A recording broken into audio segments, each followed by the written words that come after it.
Fala galera, tudo bem? Nesse vídeo eu vou mostrar para vocês como fazer corretamente o exercício terra e seus principais erros. Gostou? Ficou interessado? Então vamos lá. Análise do terra.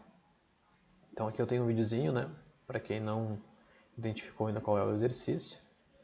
Um aluno fazendo o exercício terra. Então vamos para a análise. Análise do exercício, então, nós temos uma foto aqui. E esse exercício ele é completamente dominância de quadril, né? Então, o professor que estiver observando o aluno fazer o exercício terra, ele tem que observar muito o quadril, né? E falar bastante para o aluno para ele ter uma consciência corporal de que o quadril tem que ir para trás. Não é o agachamento, é diferente do agachamento, porque o agachamento a gente vai em direção ao solo e o terra a gente vai, que nem eu falo aqui para os nossos alunos, né? Ele tem que empinar a bunda em direção à parede lá. Então essa é a primeira coisa que a gente tem que observar e analisar no nosso aluno. A segunda coisa é a postura da coluna dele, né? Tem que se manter estável, né? A curvatura lombar estável, as escápulas ali com estabilidade, abrindo bem o peito, né? Para não deixar cair o peso, né? Sustentar o peso que ele está levantando. Terceira coisa é a distribuição do peso corporal, né? O ombro tem que estar um pouquinho à frente da barra para ter um contrapeso, senão ele vai, se o ombro estiver na mesma linha da barra ou atrás da barra, o peso corporal dele está indo para o chão, né? Então ele está se segurando na barra, e aí no momento que tu for fazer o movimento tu vai ter compensações, então tem que distribuir o peso corporal, e nessa posição aqui ele tem que estar neutro, né? Ele não pode estar se segurando em nada. Simplesmente ele tem que largar as mãos da barra e ficar na mesma posição, ele não pode estar se segurando ali. Outra coisa importante que a gente tem que observar, né, é o hip hinge ali, né, dissociação quadril-lombar. Então ele vai empinar a bunda para trás, automaticamente o quadril dele com o joelho vai estar numa diagonal, ele tem que estar nessa diagonal. Do joelho ao tornozelo também tem que estar numa diagonalzinha, né, o joelho ele tem que ficar um pouquinho à frente da barra também. E o principal de tudo é o pé. O pé dele ele tem que estar em contato com o solo o tempo inteiro. Os pés lá no chão, como se fosse uma garra segurando bem o solo, o calcanhar também no chão, o arco plantar dele bem estável para poder estabilizar e conseguir distribuir o peso corporal. Vamos falar agora um pouco da subida, né? Quando a gente for tirar o peso do solo, né? Quando a gente for tirar o peso do chão, a primeira coisa que a gente tem que observar no aluno é se ele está com o pé todo no chão. Então ele tem que estar com o pé todo no chão, ele não pode tirar os dedos têm que estar permanecendo no chão o tempo inteiro, ele tem que fazer força, né? O dedão lá tem que empurrar o solo para poder subir. Outra coisa é a ação e reação, né? Tu tem que fazer uma ação contra o solo, então tu vai empurra o chão para tu conseguir subir. Então a gente vai fazer uma ação de empurrar e a reação é a gente levantar, a gente subir. No momento da subida a gente tem que ativar muito o nosso abdômen, né? A gente tem que contrair bastante ele por causa da nossa lombar para manter ela estável. As escápulas ali nós temos que dar bastante estabilidade para conseguir manter o peso, né? Senão a gente vai criar uma cifose bem grande no nosso aluno. E o quadril, né? O glúteo, tem que contrair bastante o glúteo para conseguir se manter nessa postura, senão tu pode fazer ali uma compensação, né? A tua lombar pode não ficar estável e levantar, então tu vai fazer uma lordose ali, então tu vai retificar ela, então tu tem que manter a contração glútea para a gente conseguir manter essa postura aí de coluna. A segunda fase de subida, então a gente está quase já ficando ereto, né? Mas o pé a gente tem que continuar observando o pé dele, o pé ficar completamente estável, completamente no chão.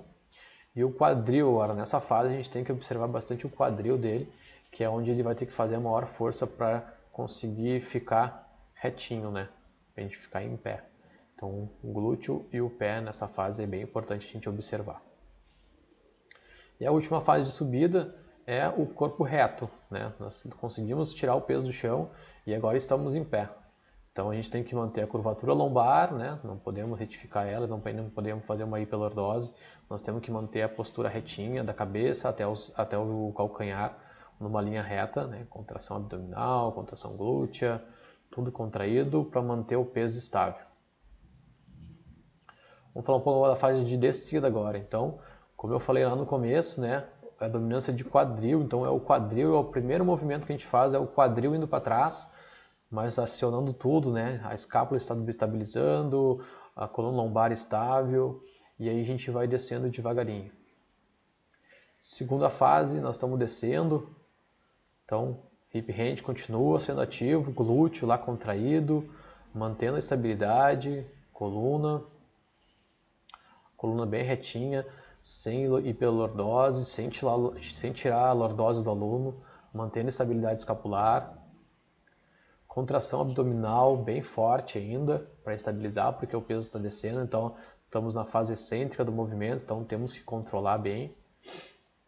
Estabilidade escapular, como eu disse, bem aberto o peito, mantendo as escápulas bem abduzidas.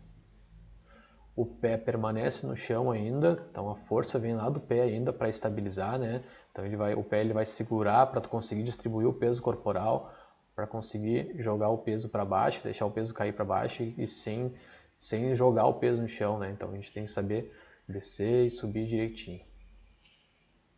As mãos, né, com a pegada firme, né? Então a gente tem que fazer o grip bem certinho para a gente conseguir aguentar o peso também da barra. E enfim, conseguimos deixar a barra no chão, então descemos com peso, né?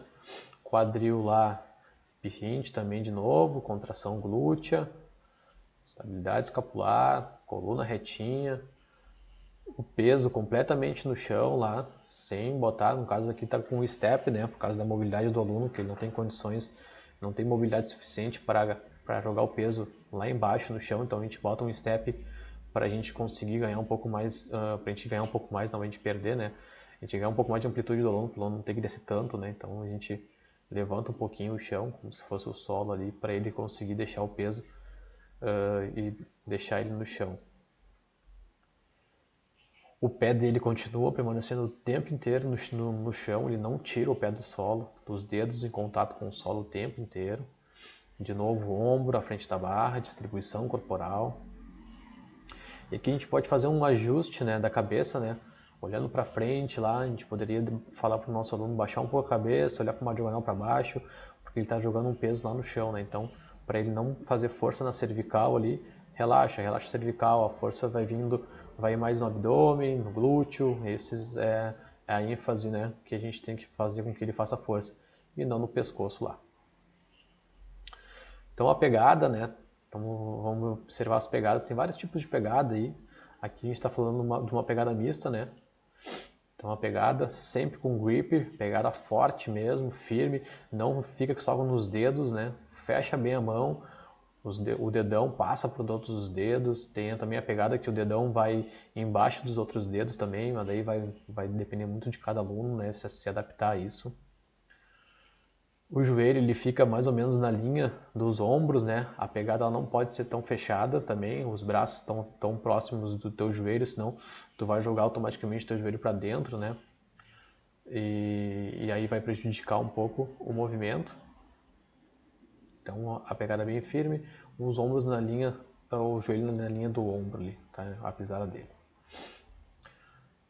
Os principais erros, então, é a perda da lordose ali, né? Então, o aluno, geralmente o peso fica muito pesado, né? O peso está pesado mesmo para a pessoa, então ela não tem ainda estabilidade suficiente com a força de core ali, né? A força do abdômen para conseguir suportar o peso para tirar ele do chão. Estabilidade escapular, então, muito pesado, não tem força ainda de costas ali suficiente para manter o peso, né? Então, ele já perde aquela postura ali. E aí o ombro já desce, já inclina, já começa a ficar uma cifose.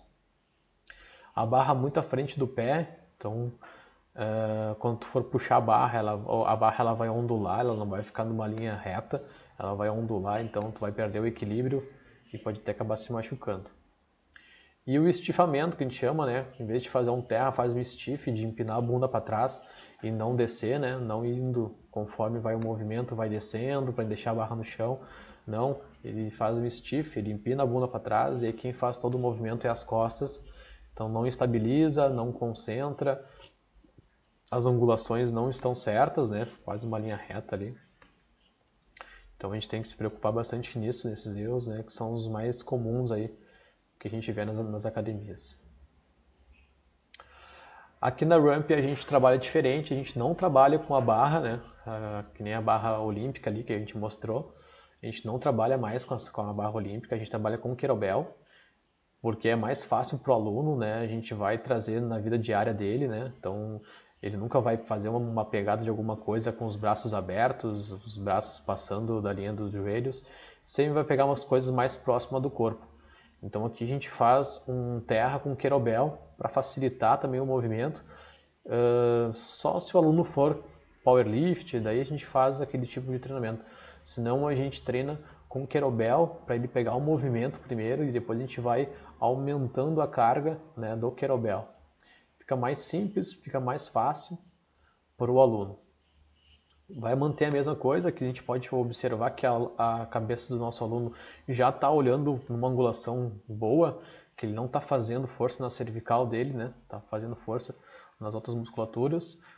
O hip hinge dele vai ser, a gente consegue observar que está indo mais para trás ainda, né? Então ela está conseguindo ter mais mobilidade. A angulação ali de quadril, joelho, tornozelo, tornozelo e pé mantém a mesma curvatura. O peso ele fica sempre no centro do corpo, né? Então a gente tem que deixar ele sempre no centro do corpo. A gente fala para o nosso aluno deixar o kettlebell no centro do corpo, puxar do centro também quando for levantar. A distribuição do peso corporal, mesma coisa. A gente pode analisar que o peso dele está distribuído tanto na parte da frente como na parte de trás do movimento. Aqui nós temos alguns materiais então que a gente utiliza no CT, né? Uma barra hexagonal que fica mais fácil para a gente conseguir levantar. Trap bar, que não tem a parte de trás ali, fica bem interessante esse exercício para ser feito nisso. Daí é para a gente fazer o aviãozinho também, né? O leg deadlift também. E o kettlebell, que a gente é o mais utilizado aí pela gente. Então essa aqui é uma mensagem que eu sempre deixo, né? Nunca coloque sobrecargas em disfunções, né? De Gray Cook. Isso aqui é bom vocês levarem para vocês, né? Quando o aluno tiver alguma disfunção, algum problema, nunca botamos sobrecarga, sempre tentamos ajustar a postura do aluno, ver como é que ele vai ser, se precisa de mobilidade ou não. Isso é muito importante. Feito, galera, muito obrigado por vocês terem visto esse vídeo até o final. E vem coisa boa por aí. A gente vai fazendo esses vídeos aí com alguns exercícios e espero que vocês gostem. Comentem aí no nosso Instagram, que é sempre importante o feedback de vocês. Um forte abraço e até a próxima!